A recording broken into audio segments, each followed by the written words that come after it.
dia a todos aqui presentes. Um bom dia, boa tarde, boa noite para quem estiver assistindo esse vídeo depois.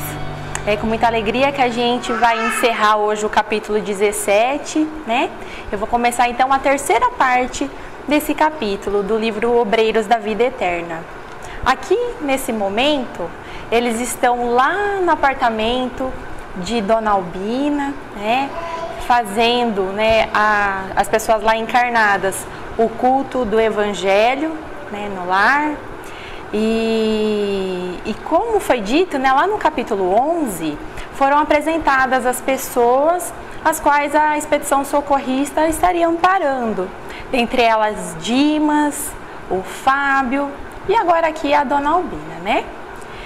E depois da complicada operação magnética que foi feita por Jerônimo no corpo da Dona Albina, o André observa que o coração dela funcionava com um equilíbrio diferente, que as válvulas cardíacas, né, passaram a funcionar com maior regularidade.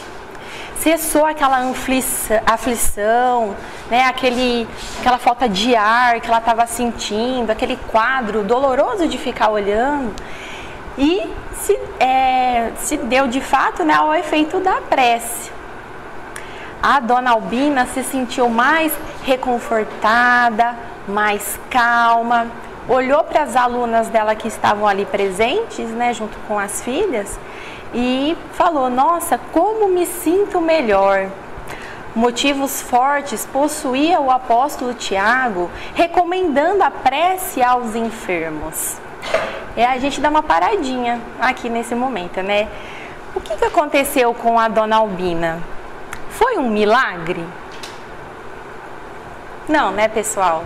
A gente que é espírita sabe que milagre não existe. Porque milagre é considerado um fenômeno, assim, totalmente fora do natural, né, sobrenatural. E a gente sabe que, na verdade, o que aconteceu aqui foi o quê? Merecimento da Dona Albina, por conta da vida dela ter sido sempre de boas ações, sempre ter sido uma pessoa muito boa, né? E também o ambiente propício. Como eu disse, né, ali naquele momento eles estavam fazendo o culto do Evangelho.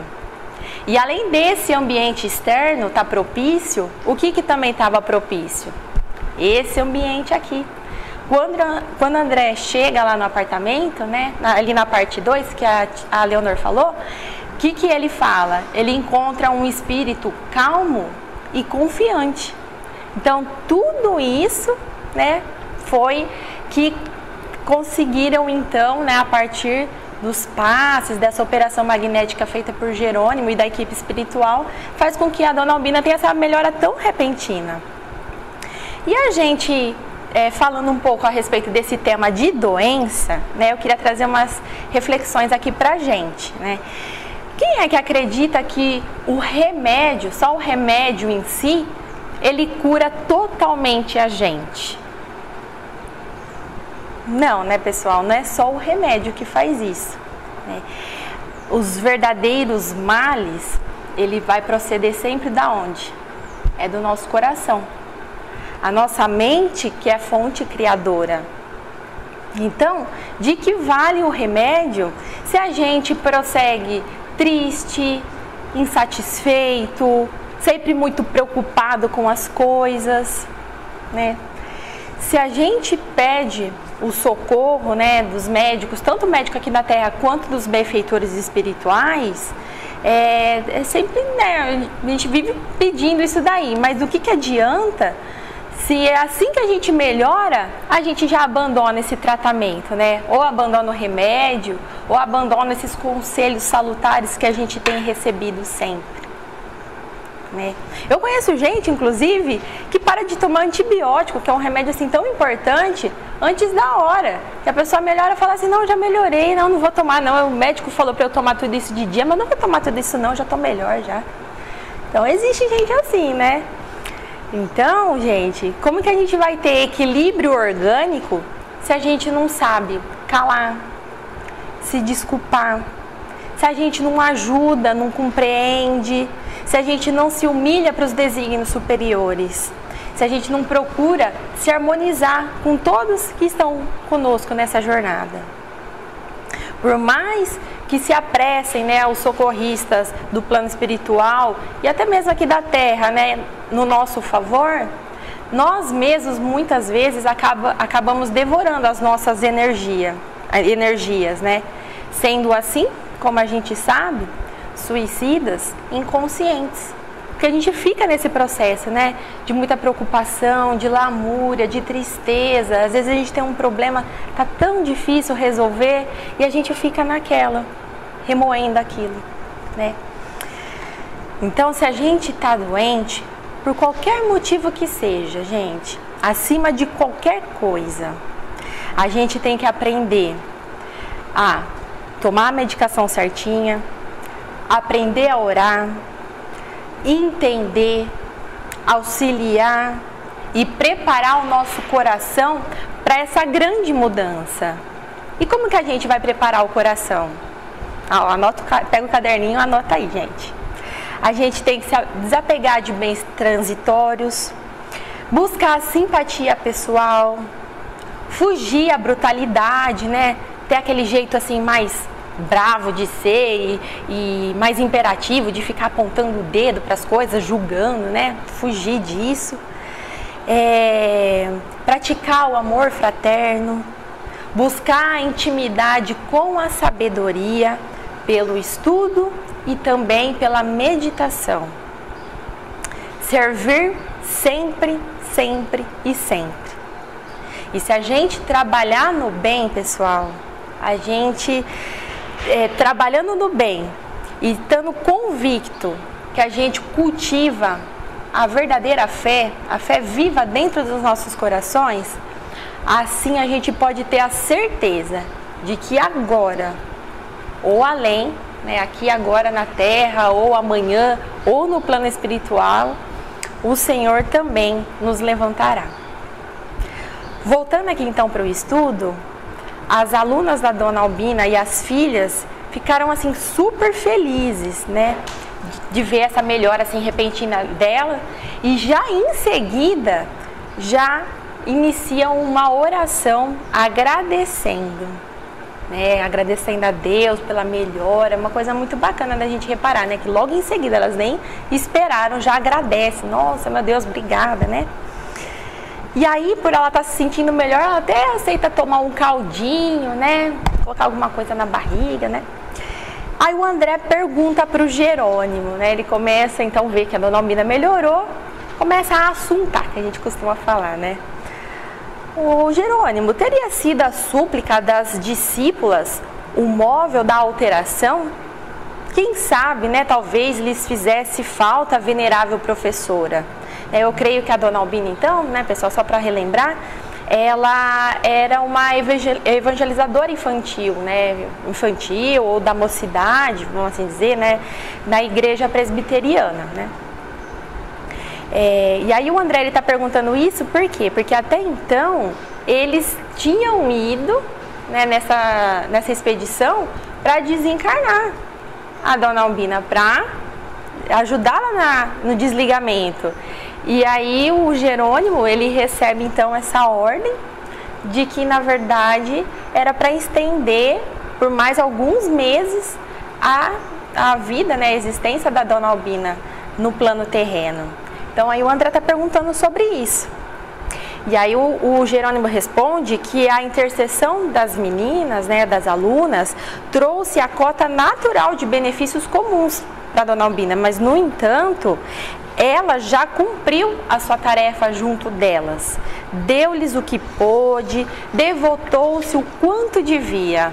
Em virtude da abnegação da enferma, as aprendizes trazem o cérebro cheio de boas sementes. Compete agora às interessadas organizar as condições favoráveis ao desenvolvimento intensivo dos tesouros espirituais de que são portadoras. Ou seja, a Dona Albina ensinou tanto a teoria para elas, quanto vivenciou ali na prática, né, exemplificou da melhor maneira possível para as suas alunas, né, o que era o exemplo de abnegação, de resignação diante dessa doença, desse quadro difícil e doloroso que ela se encontrava. E também lembrar, né, que bacana, né, a Dona Albina, né, ser evangelizadora, né, um trabalho voluntário maravilhoso, né, que tem que pegar, exige uma disciplina, tem que preparar o estudo, né, tem que ter essa disciplina de horários e tudo mais com as pessoas. Então, assim, ressaltar a importância mesmo desse trabalho voluntário e maravilhoso que é a evangelização, né, que a gente tem tanto aqui, né, no caso aqui nas igrejas evangélicas, temos a catequista, né, na igreja católica, temos também as evangelizadoras na doutrina espírita, né.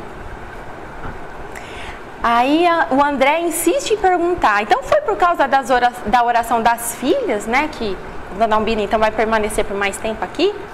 Aí o Jerônimo responde que também não, que não se trata resposta a semelhante rogativa. No desempenho dos sagrados deveres de mãe, a Albina fez tudo pelo bem-estar das filhas. Desvelou-se quanto lhe era possível, perdeu compridas noites de vigília, encheu laboriosos dias de preocupação, absorvente e redentora. Então, só lembrando, né, pessoal, que assim, a psicografia aqui do livro, ele data, né, a introdução assim que o Emmanuel faz aqui no Obreiros, em 46, né? Então, quando será que essa história aqui aconteceu, né? Muito antes. Então, nessa época a gente sabe, né, que era muito difícil. Por mais que aparentemente ela tinha uma vida financeira tranquila, né, porque fala que ela mora num bom bairro, num bom apartamento, mas mesmo assim a Dona Albina ter criado as filhas sozinhas foi realmente difícil para ela, né? Foi uma prova. E aí ela educou-as carinhosamente, encaminhou-as na estrada da santificação e, sobretudo, ao prepará-las para a vida, entregou-as ao Pai Eterno, sem egoísmo destruidor. Então a Dona Albina criou as filhas mesmo sem aquele apego, né? Aquela coisa, não, minhas filhas têm que crescer aqui pertinho, têm que morar aqui perto, debaixo das minhas asas. Não teve isso, né? E também ensinou-as a religiosidade. Né, ensinou certinho, né, ela evangelizadora que era, também preparou as filhas adequadamente para essas tribulações da vida. O trabalho materno foi completamente satisfeito. Doravante, cumpre às filhas seguir-lhe o exemplo, imitando-lhe a conduta cristã. Os bons pensamentos de Loide e Eunice envolvem-na toda em repousante atmosfera de amor. Então, mesmo quando eles não estão fazendo o culto do Evangelho, ainda assim, a atmosfera da casa, ali do apartamento da Dona Albina, era maravilhoso, porque as filhas mesmo tinham esse padrão vibratório elevado, né? Elas eram pessoas ótimas e envolvia a mãe nessa ternura, nesse amor, nesses bons pensamentos. Entretanto, né, o Jerônimo falando, não seriam os rogos filiais em circunstâncias como esta que modificariam o roteiro das autoridades superiores no cumprimento das leis divinas. As súplicas de ambas partem de esferas de serviço perfeitamente atendidas pela missionária, em processo de liberação, e de modo algum as filhas poderiam retê-la. Então, assim, as filhas também tinham uma ótima conduta em relação à doença, né, ao estado da mãe. Elas também não tinham esse apego, né, da mãe, não, que a minha mãe não pode partir. Elas realmente entendiam, né, que tudo aconteceria de acordo com a vontade de Deus. Então, não tinha essa coisa de, ai, pelo amor de Deus, Senhor, deixa minha mãe aqui comigo. Não tinha isso.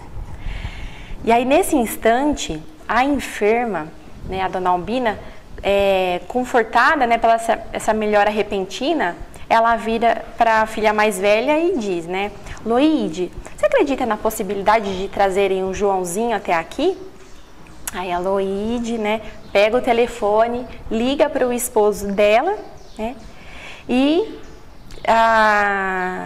o Jerônimo bem-humorado vira para o André e fala, em breves minutos você terá a chave do enigma aí, né.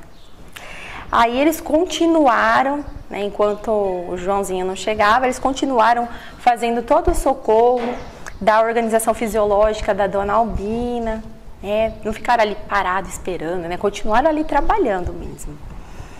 E nesse momento as discípulas, né, as alunas da dona Albina vão embora e só fica mesmo as filhas ali naquele momento. E aí, sempre com muito carinho, com muito desvelo, né, pela parte do plano espiritual, né, dos socorristas espirituais, sempre com muito carinho, cuidando ali da dona Albina. Eles estavam ali e aí chega então o esposo da Loide trazendo o Joãozinho. E aí André percebe que o Joãozinho conhecia aquele lugar, que ele estava ali. E aí ele pergunta para dona Albina, né, o Joãozinho: vovó, como vai? Aí, apontando para o Joãozinho, Jerônimo fala: a súplica dessa criança alcançou-nos a colônia espiritual e modificou-nos o roteiro. Aí o André Luiz, na hora, ele: quê? Como assim, gente? Uma criança?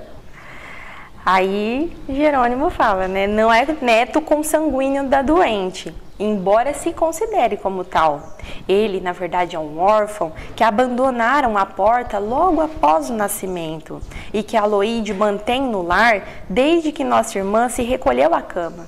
Então, a dona Albina, na verdade, que cuidava do Joãozinho, mas por conta da doença, a Loide levou para casa dela, né? E aí ele continua falando, né, Jerônimo? Não obstante a prova, Joãozinho é grande abnegado e servo de Jesus, reencarnado em missão do Evangelho. Tem largos créditos na retaguarda. Ligado à família de Albina há alguns séculos, torna ao seio das criaturas muito amadas a caminho do serviço apostólico do porvir. Então, o Joãozinho, ele era um espiritinho muito evoluído, né? E nessa nova oportunidade que ele abraçou, ele tinha uma missão programada, como a gente vai ver daqui a pouquinho. Então, André ia fazer outras perguntas, né, ali pro Jerônimo, mas aí ele fala: ó, Jerônimo, André, observe por si mesmo. E aí continua, né, o diálogo entre a dona Albina e o Joãozinho. Tenho passado muito mal, meu filho. Vovó, tenho rezado sempre para que a senhora fique boa depressa. Tem fé? Confio em Jesus. Na última vez que estive na igreja, pedi a todos me ajudarem a rogar ao céu pela sua saúde. E se Deus me chamar? Aí ele fica com os olhinhos assim, tudo cheio de água, né? Mas ele fala: precisamos da senhora nesse mundo. Aí ela abraça, beija ele, né, com muito carinho. João, tenho sentido muita saudade de seus hinos na escola. Tem louvado o Senhor pontualmente? Tenho. Cante para mim, meu filho. Qual? Aí ela pensa um pouquinho e ela fala, né, Jesus sendo o meu. Aí o menino, ele modifica a expressão fisionômica dele, fica assim um pouco tristinho, mas se coloca ali no leito, na postura de crente submisso, ergue os olhos ao alto e começa a cantar um antigo e delicado hino das igrejas evangélicas, né? Jesus sendo meu, sou muito feliz, eu vou para o céu, meu lindo país. E aí ele canta assim com tanta emoção que o hino, o André fala que parecia assim, um amarguroso lamento, né? Que terminou essa partezinha, ele se esforçou assim para continuar a cantar, mas ele não conseguiu. Ele estava tão emocionado que ele começa a chorar, né? E ele olhando então para Loide, para Eunice, tentando cobrar forças, né? Recobrar as forças para continuar a cantar, mas aí ele não conseguiu porque ele viu que todo mundo estava chorando.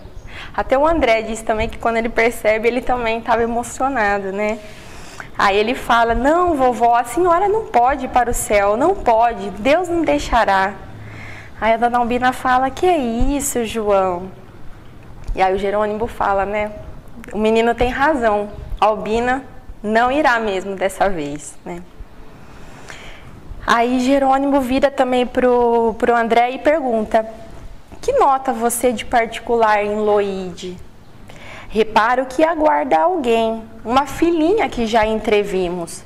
Desde o primeiro encontro, verifiquei que está em período ativo de maternidade, em vésperas de deliverança, né, de parto. Então, a Loide aqui, ela deveria estar com uns 8 meses, mais ou menos, de gestação. Aí ele responde: isso mesmo, né? O Jerônimo fala: a prece de João é importante porque se reveste de profunda significação para o futuro. A menina em processo reencarnacionista é a abençoada companheira de muitos séculos. Ambos possuem admirável passado de serviço à crosta planetária e escolheram a nova tarefa com plena consciência do dever a cumprir. Eles foram associados de Albina em várias missões e desde muito cedo vão ser continuadores na obra de educação evangélica. Então, tanto o Joãozinho quanto o filho da Loide, a filha, né, que ela estava ali esperando, ambos vão ser evangelizadores também, assim como a dona Albina era. Eles não são espíritos purificados, redimidos, mas sim trabalhadores valiosos, com suficiente crédito moral para a obtenção de oportunidades mais altas. E apesar da condição infantil, o servo reencarnado, pelas ricas percepções que o caracterizam fora da esfera física, recebeu o conhecimento da morte próxima de nossa venerável irmã. Então ele compreendeu de antemão que o fato repercutiria angustiosamente no organismo de Loide e a carga moral, né, carga de dor moral dela, iria conduzi-la efetivamente ao aborto, imprimindo profundas transformações no rumo de serviço que João é feliz portador. Então se vê, né? Realmente João era merecedor de tudo aquilo, era um trabalhador desde sempre, né? E durante o sono ele recebe então essa notícia, né? Durante o desprendimento do espírito, né? Durante o sono, ele vê então lá no plano espiritual que a dona Albina iria desencarnar e que isso faria com que a missão dele ficasse comprometida. E aí então ele se socorre de todos os valores intercessórios que ele tinha direito, né? No instante que ele então, de alma lúcida, né, lá no plano espiritual, pode operar na ausência da instrumentalidade grosseira que triunfou com as súplicas insistentes, obtendo reduzida dilatação de prazo para a desencarnação da dona Albina. Então esse pedido, né, de Joãozinho é aceito lá na espiritualidade, então a gente tem aí a dona Albina vivendo mais alguns meses, até então nascer a netinha, né? E aí poder então continuar essa programação que tanto ela reencarnando ali quanto o Joãozinho tinham em comum. E sempre comedido nas informações, o Jerônimo calou-se, preparando então para a retirada. Aí André termina, né, falando que a singular ocorrência enchia-me de encantamento e surpresa, e contemplando sob forte enlevo a pequena família em santificado júbilo doméstico, eu chegava à conclusão de que, ali, numa câmara de moléstia grave, a oração, filha do trabalho com amor, né, o orar mais a ação, vencia o vigoroso poder da morte. O nome desse capítulo, pessoal, é Rogativa Singular. Rogativa, súplica, apelo, pedido, singular, único, distinto, diferente dos demais. Vista a grande bagagem moral que essa criança trazia, ela alcançou as esferas mais altas de socorro. E nós, gente, quando a gente faz uma prece, onde será que a nossa oração chegue, hein? E o que a gente tem feito para que essa nossa prece chegue cada vez mais alto, quiçá um dia igual a que Joãozinho fez? Se a gente está, né, ou estivesse na situação da Dona Albina, como seria a nossa postura? E se fosse um ente muito amado e muito querido nosso que estivesse no lugar dela, né? Ou às vezes a gente até tem alguém assim na nossa família. Como é que a gente se comporta? São reflexões para a gente fazer, né, pessoal? E também não posso deixar de falar, né, mais uma vez, a gente vê a oportunidade aqui do culto do Evangelho no lar, né? Dessa abençoada, valiosa ferramenta que nós temos nas mãos, né? Que a gente possa se apropriar dela da melhor maneira possível. Que toda vez que a gente estiver fazendo o nosso culto lá, a gente esteja mesmo em comunhão, com o coração, com a mente voltada naquele momento e com a fé viva de que se a gente precisa de algum remédio, se a gente está pedindo alguma coisa, se a gente tiver mesmo essa fé viva, o Senhor também nos levantará. Muita paz a todos, que Jesus nos abençoe.